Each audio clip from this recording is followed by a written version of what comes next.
சிவபெருமான் ஏன் சுடுகாட்டுக்கு காவல் இருக்கிறார் தெரியுமா? அதுக்கு முன்னாடி உங்களுக்கு சிவன் பிடிக்கும்னா இந்த வீடியோக்கு ஒரு லைக் பண்ணிட்டு நம்ம சேனலை சப்ஸ்கிரைப் பண்ணிக்கங்க.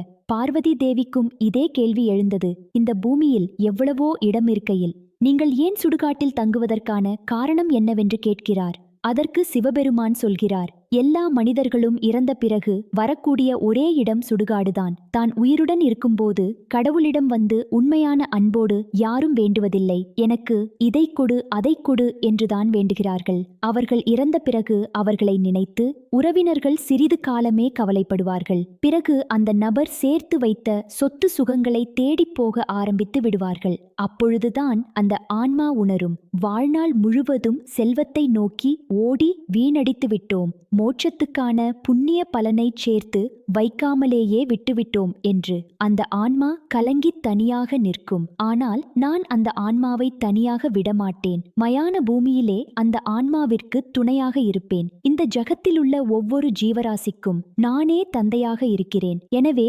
காயமடைந்து வலியால் துடிக்கும் குழந்தைக்கு என்னை அடைய உதவுவது எனது கடமையாகும். அதனால் தான் நான் ருத்ர பூமியிலே தங்கி அங்கே தவிக்கும் ஆன்மாக்களுக்கு வழிகாட்டியாக இருக்கிறேன்.